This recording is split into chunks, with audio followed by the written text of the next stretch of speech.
Louvo porque de alguma maneira, com seus talentos e dons, eles buscaram te glorificar e te glorificaram. Obrigado, Deus, pela Leia, que tem nos ensinado também, Deus, que saiu com eles. Obrigado, Deus, pela igreja que apoiou, Deus, esse momento eles apresentaram, Deus, em tua voz. Eles possam crescer, Deus, diante de tua graça. Capacita a mim, a Leia, para que nós possamos, Senhor, educá-los na tua lei, nos teus caminhos. Agora agradecer em nome de Jesus. Amém. Dito isso, ainda em pé, vamos abrir Isaías, capítulo 9. Eu quase preguei o texto que a irmã Nevinha falou no início, né, Lucas. Eu sempre fico em dúvida na Natal, Lucas 2 ou Isaías 9. Eu nunca sei qual que eu prego. Dessa vez eu escolhi Isaías 9, que significa que no ano que vem vai ser. Então já sabe. Já sabe. Isaías, capítulo 9. Também quero agradecer aos nossos visitantes pela presença, sejam muito bem-vindos sempre. Nosso coração se alegra quando temos visitantes na nossa igreja. Isaías, capítulo 9, versículos 6 e 7. E o tema da mensagem de hoje é Natal. Ele veio. Ele veio. Também chamada de a festa da encarnação.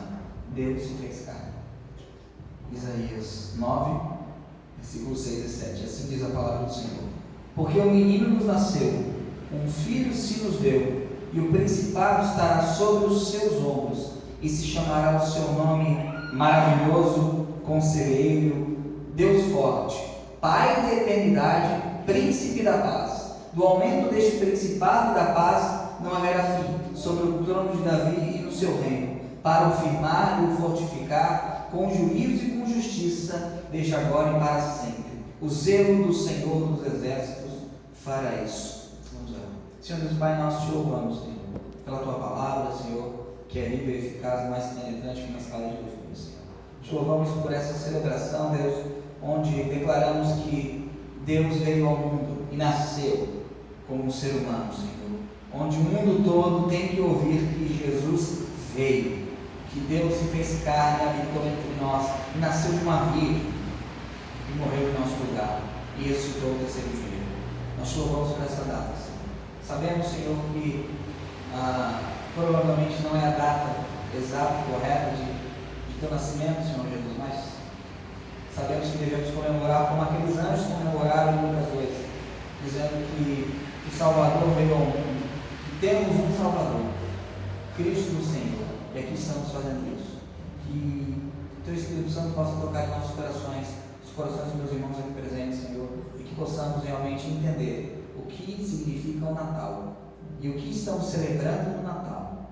Também oro por mim, Deus, pedindo que tudo aquilo que eu vier a falar esta noite seja extraído do teu texto sagrado, que eu oro agradecido em nome de Jesus. Amém. Podemos assentar.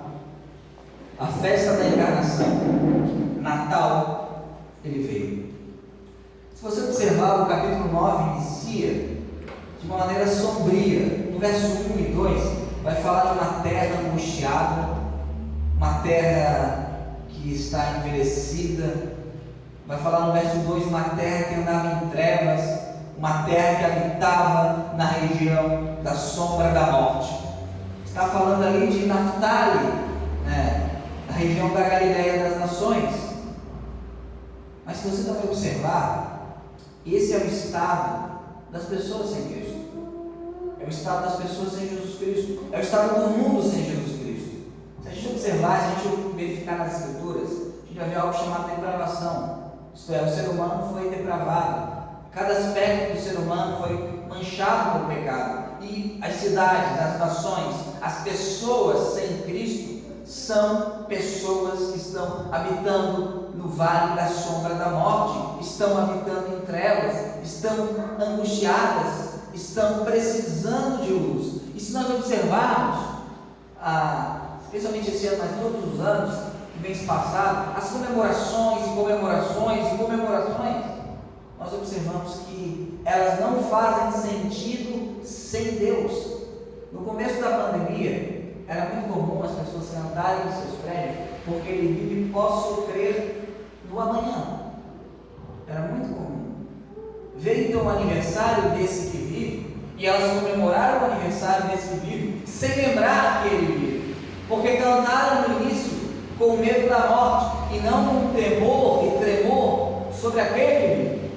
Por que eu falo isso? Porque se a gente observar as comemorações, as festividades, seja de aniversário, qualquer coisa que for, sem Cristo, não faz o menor sentido. Aliás, a vida sem Cristo não faz o menor sentido. Quando nós comemoramos algo, comemoramos um significado, um acontecimento geralmente importante para nós.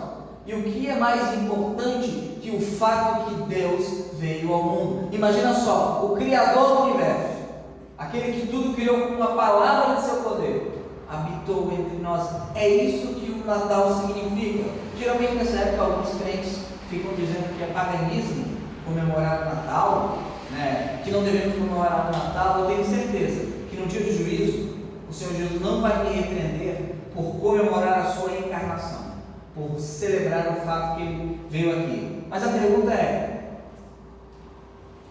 correto a gente viver durante um ano inteiro como se Deus não tivesse vindo ao mundo?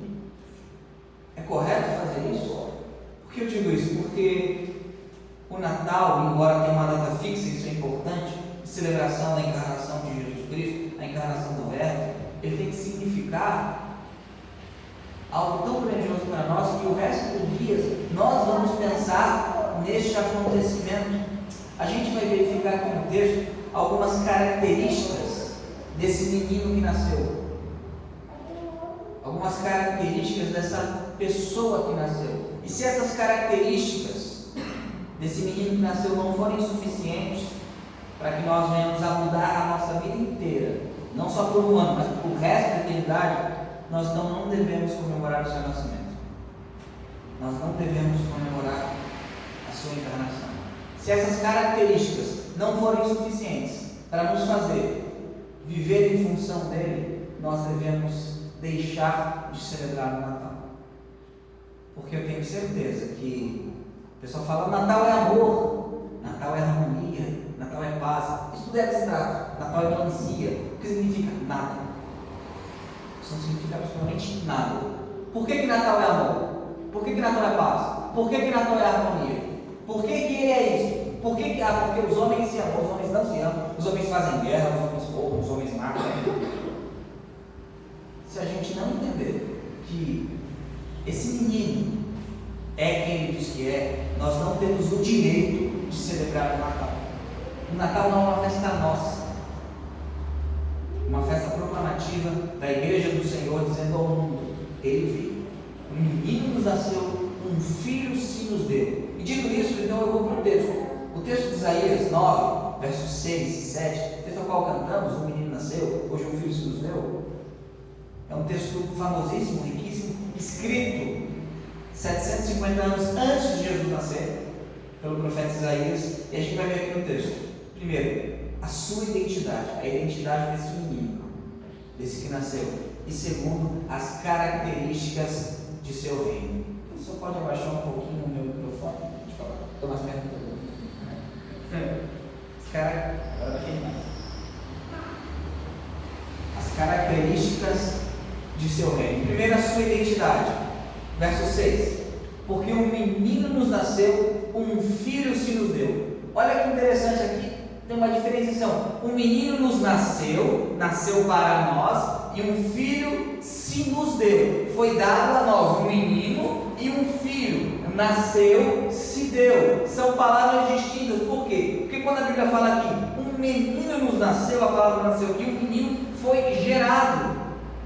Nós sabemos como ele foi gerado, por meio da pessoa bendita do Espírito Santo. Quando ele fala um menino nos nasceu, é uma referência a um fato interessante, a humanidade de Jesus Cristo. Jesus foi gerado perfeitamente como homem. Nós não estamos celebrando uma fábula. É diferente dos contos da mitologia grega, onde um Deus abstrato vai no local abstrato, fala com pessoas abstratas. É diferente da mitologia egípcia, onde Ísis, Osíris são abstratos, fazem alguma coisa abstrata que não pode ser comprovada. Não, aqui é uma afirmação: o menino nasceu. E se você duvida que ele nasceu, olhe o seu calendário. Duvido muito que uma lenda dividisse a história entre antes e depois dele. Então o menino nasceu. Quem menino? Um homem perfeito, alguém histórico, um ser humano nasceu. Aqui está dizendo o seguinte: que este que nasceu, esse que nos nasceu, nasceu para nós. Ele é 100% humano. Ele tem uma natureza 100% humana. Ele é homem como eu sou homem. E por que isso é fundamental? Para nos representar. O que aconteceu? Lembra que o povo vivia em trevas? O povo estava no vale da sombra da morte. O povo estava andando sem luz. Por quê? Porque nós caímos, nós pecamos, nós quebramos a lei de Deus e nós necessitamos de punição, porque Deus é justo, é bom. Porque Deus é bom e Ele tem que punir o mal. E quem faz o mal no mundo? Nós. Então Deus deve nos punir. Porém, um menino nos nasceu, isto é, alguém, um ser humano, nasceu para me representar. Por que isso é importante? Porque se Jesus Cristo não é homem como eu sou homem, Ele não pode me representar. Porque quem pecou? Anjos pecaram? Não, também pecaram, mas é outra história. Anjos, ETs, animais pecaram de uma maneira que precisa de redenção? Não. Quem pecou? Não é? Homens, seres humanos. Por isso que eu tenho então nesse menino alguém que pode me representar, porque ele foi feito semelhante a mim. Vamos abrir lá em Hebreus 4, 14 em diante.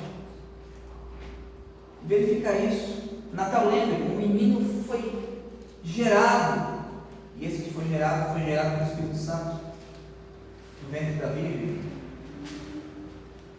Hebreus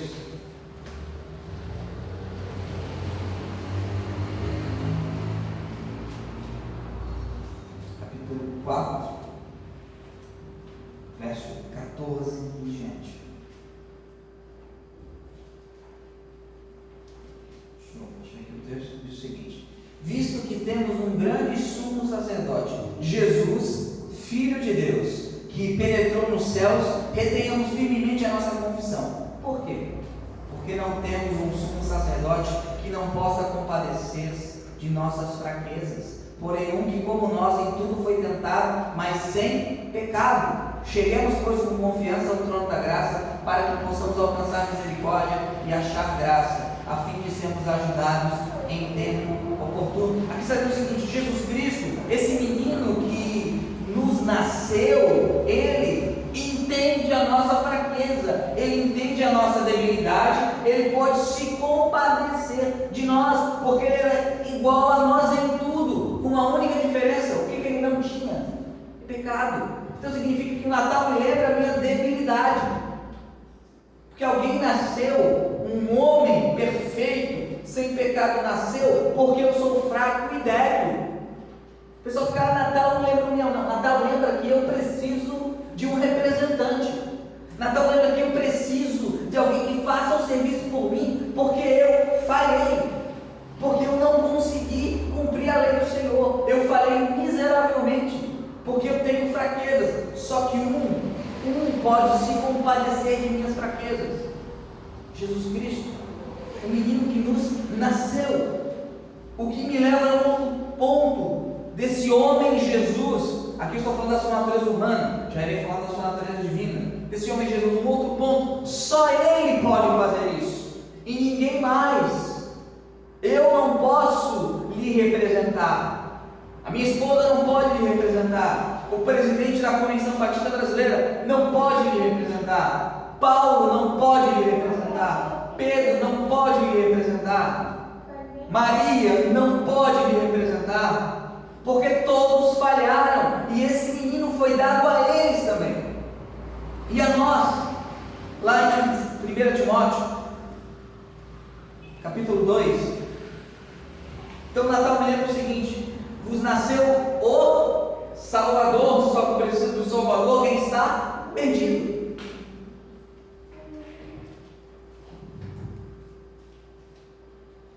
Timóteo capítulo 2, versos 5 e 6. Porque há um só Deus e um só mediador entre Deus e os homens, Jesus Cristo, homem. Há um único Deus. E quantos mediadores existem? Um mediador. Só aquele que nos nasceu. Só aquele que nos nasceu. Só aquele que foi gerado em nosso favor. Foi gerado para nós. Jesus Cristo, o homem. Jesus Cristo, nesse momento no céu, mantém a sua natureza humana. Ele mantém a divindade adicionou à humanidade aquilo que a teologia vai chamar de união hipostática, isto é, o Verbo, o Logos, a segunda pessoa da Trindade. Ele adiciona em sua pessoa uma natureza, a natureza humana, a nossa natureza. Então ele é homem. E por que ele tem que fazer isso? Verso 6: a qual deu a si mesmo em preço de redenção por todos, para servir de testemunho ao seu tempo. Eu estava discutindo com uma pessoa que não crê na explicação geral de Jesus por toda a humanidade. Aí eu falei o seguinte: Jesus Cristo morreu para salvar pecadores. Se eu sou pecador, ele morreu para mim, a menos que eu não seja.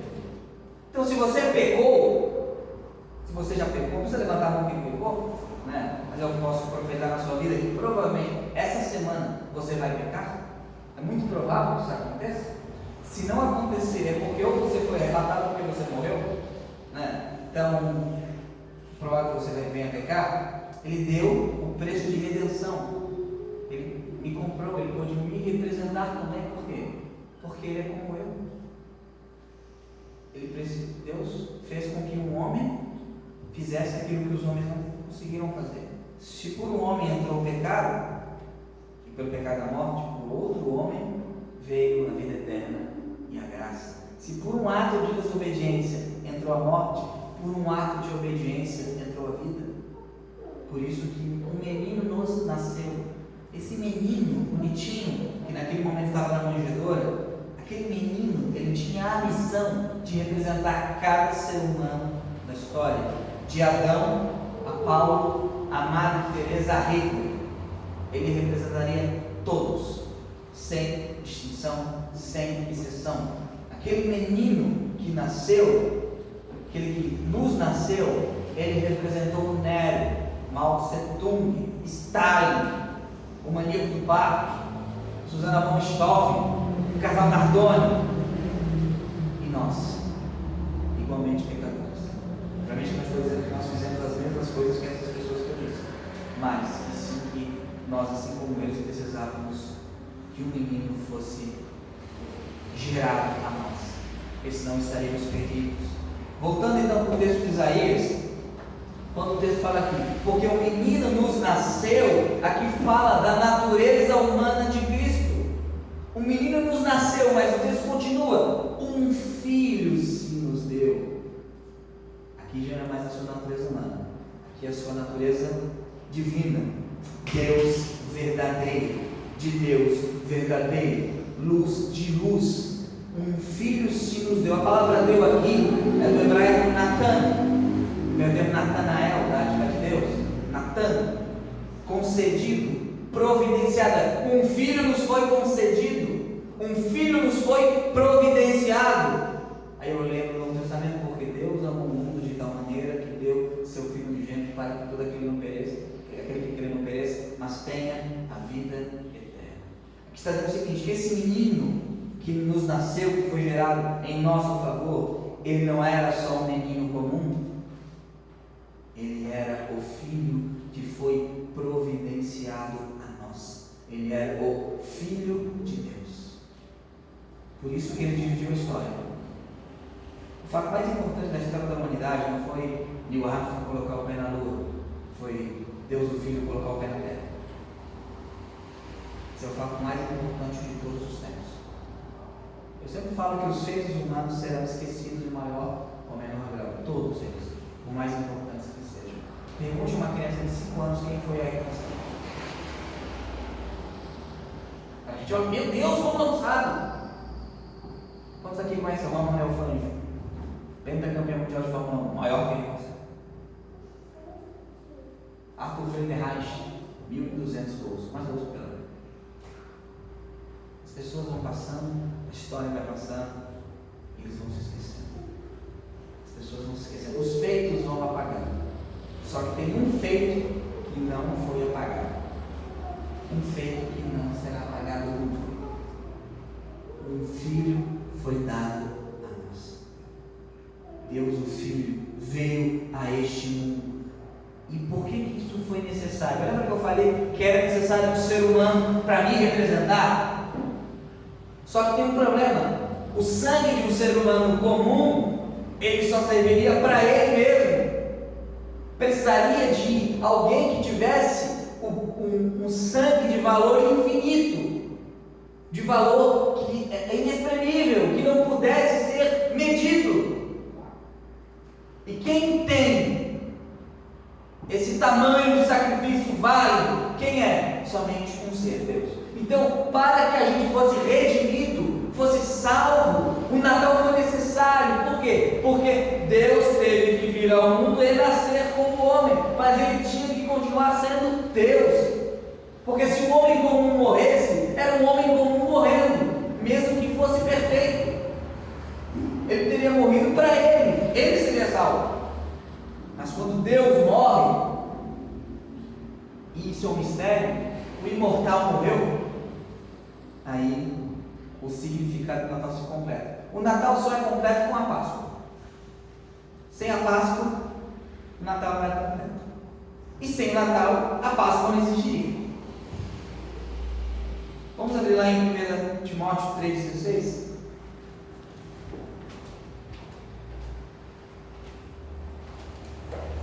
Aqui fala do maior mistério de todos os tempos. O grande mistério da piedade, o grande mistério da nossa religião.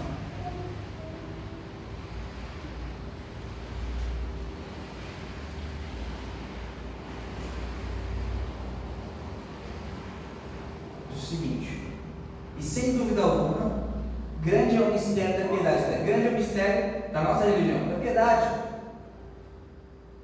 Deus se manifestou em carne. Algumas Bíblias colocam aquele, só que a palavra Deus, telos, né, está em 98% dos nossos livros, então Deus não está correto. Qual é o maior mistério? Deus se manifestou em carne. Deus veio em carne. Deus esteve aqui andando em carne. Isso é incrível. Isso é incrível. Note a afirmação do cristianismo. Nós não estamos dizendo que temos o maior de todos os profetas. O islamismo fez isso. Nós não estamos dizendo que temos a pessoa mais iluminada da história. O budismo faz isso. Nós não estamos dizendo que temos um médium que recebeu mais iluminação do que todos os outros médiums juntos. O Espiritismo faz isso. O que é que nós estamos afirmando? O absurdo que o Criador do Universo esteve nesse planeta. Ou estamos completamente malucos e você deve rejeitar o Natal, ou estamos completamente certos e você deve adorar aquele que nasceu no Natal. Não existe meio termo. Jesus Cristo não pode ser um bom mestre para você, porque ele não falou que ele era um bom mestre, ele falou que ele era Deus. O Natal não tem meio termo. Ou você vive em função daquele que nasceu neste dia, ou você o rejeita como um lunático e mentiroso. Não existe como comemorar. Eu comemoro o que ele significa, o Natal. Se ele não é quem diz que é, o Natal não tem propósito. Não existe Natal sem Deus encarnado. Todo mundo comum nasce, mas quando Deus nasce, a gente divide a história, antes dele e depois dele. Por isso que é um absurdo alguns calendários modernos falam, era comum. Estamos no ano 2020 da era comum. Aí eu perguntaria, o que fez esse 2020 da era comum? Qual é o ponto de início? Que fala era comum, né? Porque antigamente era AD, Anno Domini 2020, do ano da graça do nosso Senhor Jesus Cristo. Era assim que se falava. A gente foi mudando para tirar o nome dele.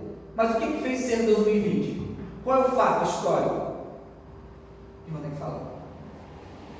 Deus nasceu. Vamos abrir lá em Atos.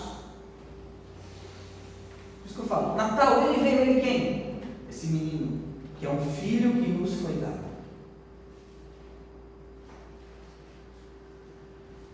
A gente gente olha às vezes para Israel e vê aquela figura infantil, que menino indefesa. Não é indefesa. Com certeza não é indefesa. Com certeza não é indefesa. Atos 20, 28 diz o seguinte.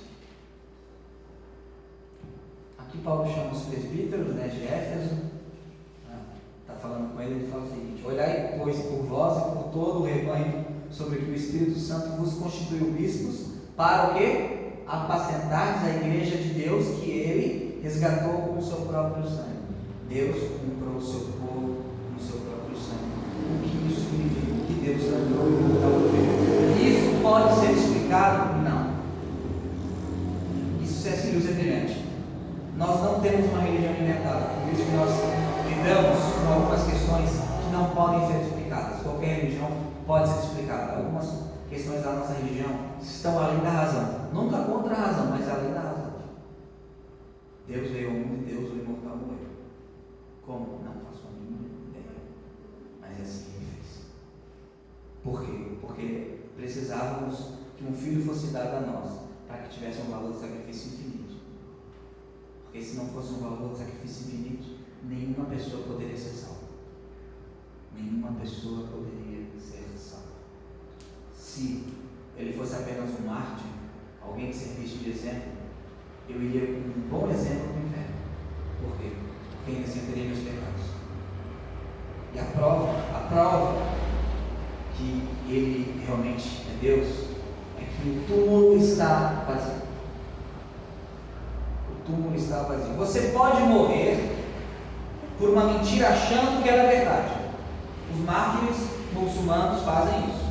Agora eu pergunto, o que fez com que aqueles apóstolos medrosos, covardes, Pedro negou Jesus diante de uma empregada, ficassem tão corajosos após aqueles 3 dias, que viessem então a ser espancados, surrados, e falassem: nós não vamos deixar de falar o que vimos e ouvimos.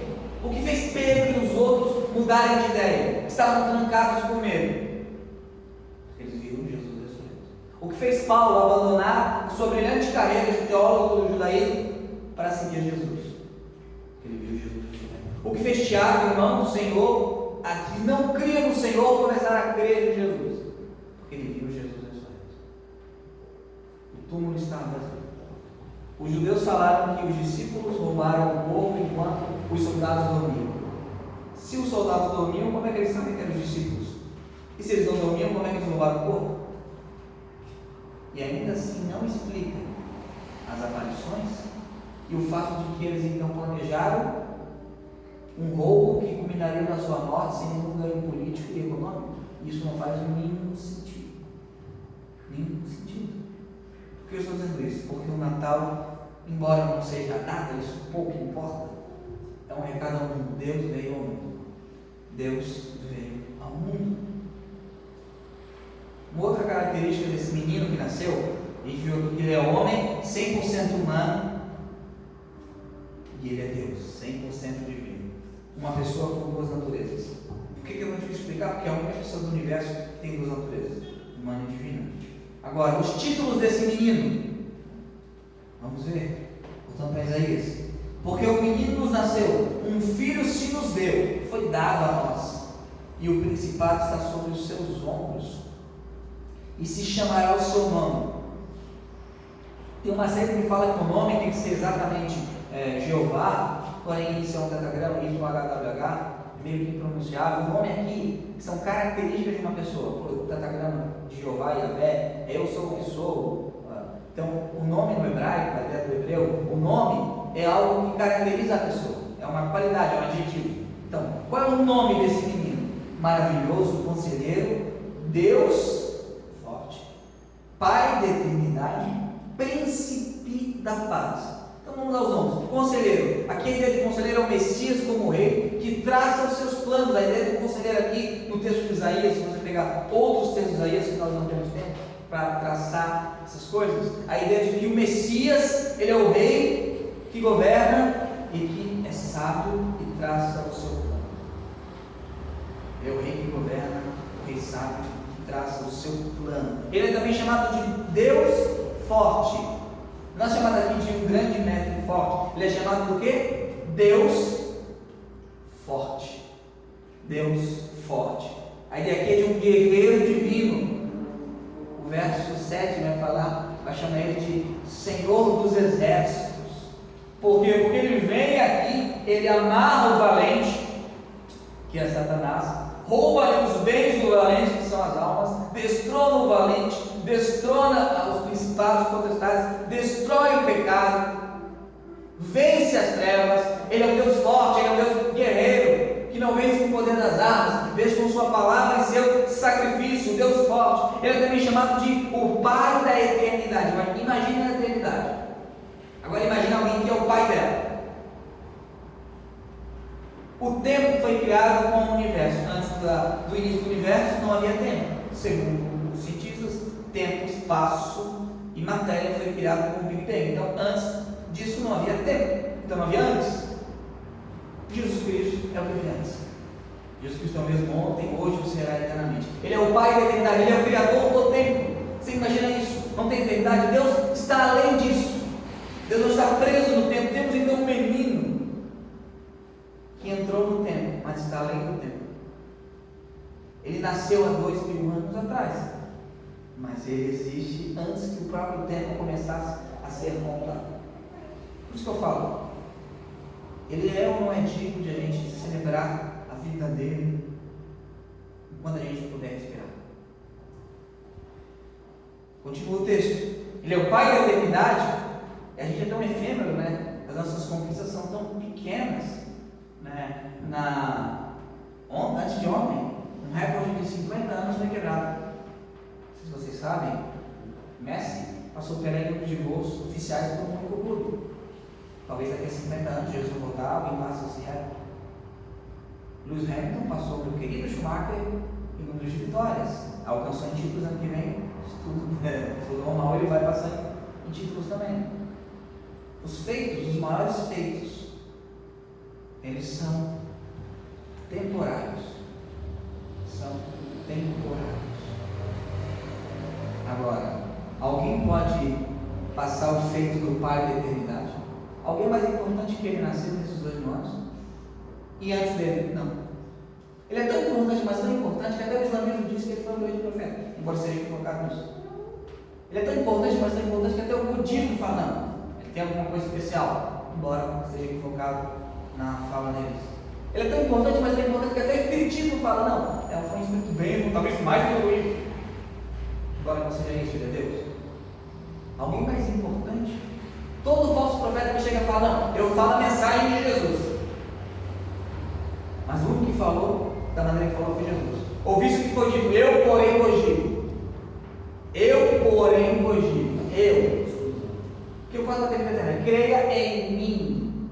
Não numa doutrina, creia em eu sou o caminho, eu sou a verdade. O que falam as pessoas? Eu tenho a verdade, eu conheço a verdade. Jesus fala, eu sou o caminho, eu sou a verdade, eu sou a vida. Se alguém falou assim, ou é muito arrogante, ou realmente é alguém é. Ele é o Pai da eternidade. Seus feitos nunca foram alcançados, jamais serão alcançados. Jamais. Porque não é só ressuscitar, é ressuscitar para nunca mais morrer. Continuamos. Ele é chamado de Príncipe da Paz. Ele é o Deus guerreiro, Deus forte, mas é o Príncipe da Paz. Porque onde ele chega, há realmente paz. Mas a paz mais importante de todas, que não é só a ausência de guerra, mas é um relacionamento com Deus. Jesus é a nossa paz. Nós estávamos brigados com Deus. Deus não podia, devido à sua santidade, ter um relacionamento conosco. Porque Deus é santo e nós não. Jesus Cristo, Ele paga o preço pelo nosso pecado. Ele recebe a punição em nosso lugar. Então agora eu não devo mais nada a Deus por causa de Jesus Cristo. Então Deus pode então se relacionar comigo. Eu tenho paz com Deus. Tenho paz. Não é paz. Jesus é paz. Jesus é paz. São os títulos desse mundo. Quando você olhar o presépio, seja lá o que for, se bem que quando você olha o presépio, você tem os magos, né? Que a Bíblia fala que são 3. Mentira, que são reis, que são os magos aqui. Eles chegaram 2 anos depois, na verdade. Eles estão um pouco adiantados no presépio. Eu já tinha 2 anos de idade. Quando você olhar, quando você pensar no Natal, quando bonitinho nasceu, ele nasceu. Deus está ali. Deus está ali. E a segunda verdade aqui do texto é as características desse reino desse menino. Quem nasceu foi um rei. Sabem disso? Por isso que os reis da terra ficaram desesperados. Herodes ficou desesperado. O Império Romano caiu e o reinado continua. Ele tem um reino. E o seu reino é um reino que crescerá. Verso 7. No aumento deste principado, deste reino, e da paz não haverá fim. O aumento do seu principado é um reino que crescerá, um reino que aumentará. Eu coloquei no Instagram hoje, um texto do Espelho dos Mártires, é um livro do século XVI, que fala o que Nero fazia. Eu fiz uma analogia. O que os ateus, os inimigos da igreja fazem hoje? Fazem questão no Facebook, dizem que quanto mais é amigo, mais ateu fica. O que o Império Romano Nero fazia? Ele pegava o cristão, queimava a axila do cristão com tocha, as axilas, depois amarrava o cristão, colocava o cristão para assar em fogo baixo, então jogava piche ou cera no cristão, para então depois jogar fogo e fazer o cristão virar a tocha da rua para que iluminasse a rua. Quem é que está aí hoje? O Império Romano ou o cristianismo? O Império Romano caiu, não caiu? Alguém já viu as ruínas do Coliseu? Já viu na TV? Alguém já viu as ruínas do cristianismo? Não viu. Não viu. Por quê? Porque é um reino que crescerá. Ao contrário de todos os reinos, que vai chegar, vai começar pequeno, depois tem o ápice, depois começa a decair. O reino desse menino crescerá sem fim, até o dia em que tudo absorveu. Olha o que diz o texto de Mateus 13, 31 a 32. Quem diria que a mais de 7.000 quilômetros daquela manjedoura estaríamos aqui neste país celebrando o nascimento dele? Mateus 13, 31 e 32.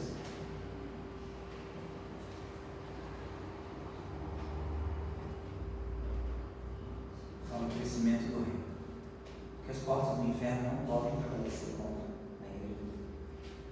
Mateus 13, 31 a 32 diz o seguinte: outra parábola lhe propôs, dizendo: o reino dos céus é semelhante ao grão de mostarda, que o homem, pegando nele, semeou no seu campo. Qual é realmente a menor de todas as sementes, mas crescendo é a maior das plantas, que faz uma árvore, de sorte que vêm as aves do céu e se aninham nos seus ramos. Outra parábola lhe disse: o reino dos céus é semelhante ao fermento que uma mulher toma e introduz em 3 medidas de farinha, até que tudo esteja levedado.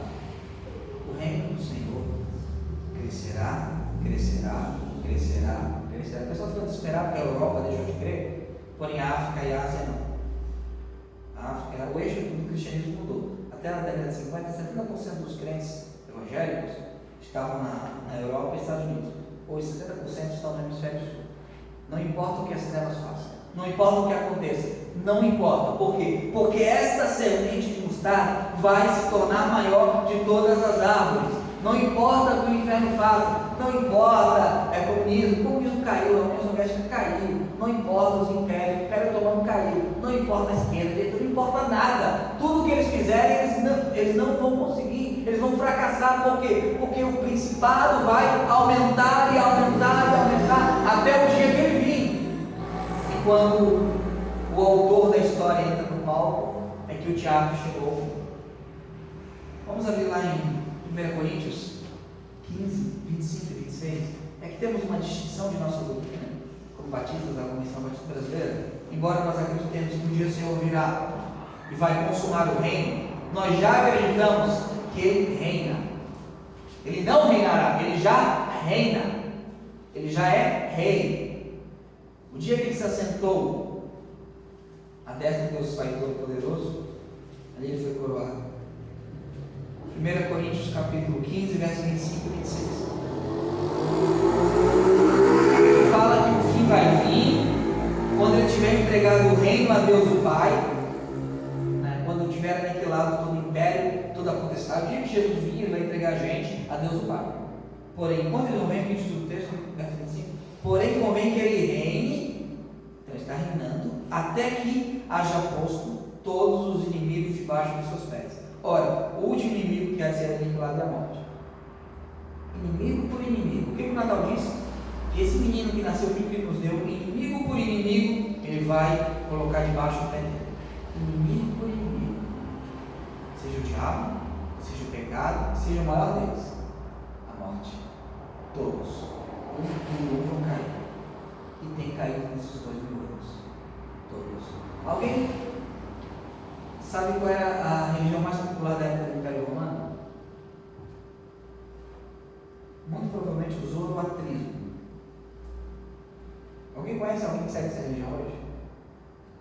Não. Quando o cristianismo apareceu no Império Romano, nós tínhamos templos em honra na Grécia a Zeus e em Roma a Júpiter. Hoje eles estão ruins. Quando o cristianismo chegou nas regiões bárbaras, ele teve um grande concorrente, Thor. Hoje é um herói da Marvel. Inimigo por inimigo vai cair. Não porque a igreja é capaz, não. Porque o dono da igreja é capaz. Então, um reino que cresce, um reino que invadiu as trevas, voltando para Isaías 6, aqui o texto vai dizer que Isaías 9, desculpa, né, que o povo que andava em trevas, verso 2, viu uma grande luz, e sobre os habitantes que habitavam, e sobre os que habitavam na região da sombra da morte, resplandeceu a luz. Havia trevas, ele chegou. E quando o rei chegou, a luz começou a iluminar tudo, e a morte e as trevas foram embora. É assim que acontece quando cada pessoa se converte. Um susto do reino é acrescentado. Continuamos. E esse reino vai durar quanto tempo? O Império Romano durou muito, o Império Otomano durou muito, o Império Bizantino durou muito, o Império Babilônico durou muito, o Império Grego durou razoavelmente. E esse reino vai durar quanto tempo? Verso 7. Do aumento desse principado da paz não haverá fim. Mas adiante no texto, desde agora e para, a partir do momento que esse menino nasceu, desde agora e para sempre. Não somente por 1000 anos. Não, isso é uma leitura equivocada de Apocalipse. O reino dele vai durar quanto tempo? Para sempre.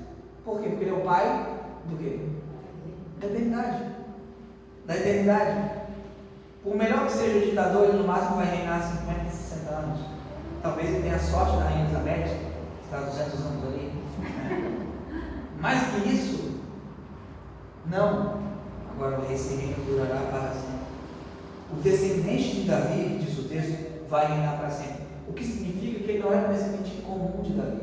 Porque Davi não reinou para sempre, Salomão não reinou para sempre. Nenhum descendente comum de Davi poderia reinar para sempre. Somente um, diferente de todos, poderia reinar para sempre. E como é que seria o seu reino? Porque há reinos que são injustos, há reinos que são terríveis, há reinos que são despóticos. Como é que seria esse reino? Ali fala, para o firmar isso, esse reino é fortalecido, é firmado, é colocado, e o fortificar com juízo e com justiça.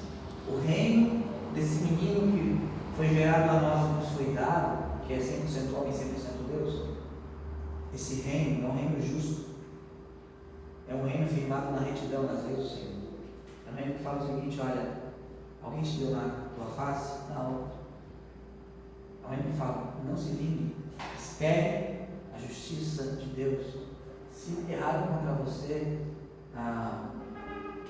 que errem então 70 vezes 7, em todas elas tu deve perdoar. Mas é um reino também que fala que quando ele vir, vai pisar o lagar da ira de Todo-Poderoso, contra todo pecado e injustiça. É um reino que balanceia a santidade com a misericórdia. Misericórdia é aqueles que creem, justiça e juízo aqueles que não creem. É um reino firmado na retidão. Esse juiz, este rei, não pode ser ameaçado, não pode ser comprado, não pode ser subjugado. Por isso que eu falo, é melhor entrar nesse reino antes que o rei venha fisicamente. Porque quando ele vir fisicamente, a passagem de entrada do reino fechou. Ninguém mais vai poder entrar. E só tem uma forma de entrar: pelo seu sangue. Pelo seu sangue. Então, recapitulando, o Natal é a festa da encarnação, onde nós dizemos que ele veio. Ele quem? o fundador da nossa religião, não, o fundador do universo. Um pouco mais. E claro, ele cria uma religião, porque ele cria preceitos, leis, rituais, batismo, sei. Mas Jesus não criou religião, bobagem, ele fez isso. Ele fez óbvio que ele fez isso. Tem corpo doutrinário, escolheu pessoas que iriam dirigir essa religião. Só que ele é mais que isso. É o fundador do universo. Então, quando a gente celebra o Natal, e a gente dá, esse também é o culto de ano novo, né? Quando a gente fizer isso, iniciar esse ano, você tem uma vida dada por ele. E ele quer que você viva para ele. E ele nasceu para que você fizesse isso. Porque se ele não viesse, não houvesse Natal, estaremos em trevas. Estaremos perdidos. O Natal é Deus falando, eu vim para salvar você. Creia e se arrependa. Esse é o significado do Natal. Não crer nessa bobagem, o Espírito Natalino. O que é isso? Você não entende, é o Espírito Natalino. O que é isso? É uma coisa abstrata, é a força. Né?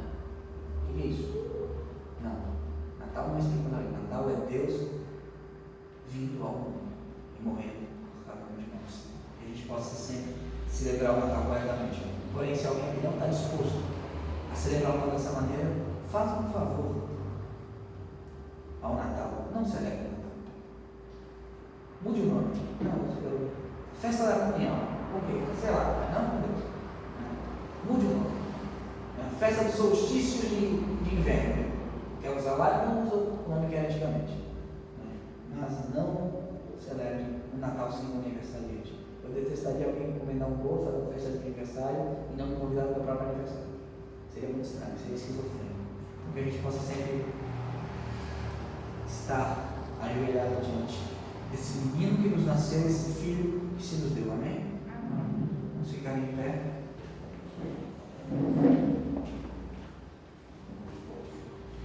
Que a gente possa sempre relembrar isso, pensar isso e ser grato.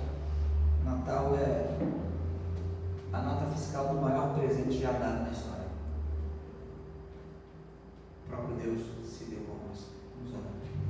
Senhor Deus e Pai, nós te louvamos, Senhor, pela tua graça, pelo teu amor, pela tua misericórdia, Pai. Obrigado, Deus, porque celebramos mais um Natal. E celebramos, Senhor, sempre observando que sem o Natal nós seremos perdidos. Que a gente possa entender e pregar e anunciar que Natal, embora tenha comida, tenha festa, tenha alegria, isso tudo é vazio, vão, sem a presença da pessoa mais importante. O motivo do Natal, Jesus Cristo, o Verbo de Deus encarnado. Que a gente possa anunciar isso, Senhor. Que a primeira Igreja Batista aqui, o governador, possa continuar pregando isso. Que Jesus Cristo veio ao mundo para salvar os pecadores. Que a gente possa ser grato a isso e viver em função disso, Senhor. Que a graça do Senhor Jesus Cristo, o amor de Deus, nosso Pai, e a comunhão do seu Santo Espírito sejam com todos vocês, orando silenciosamente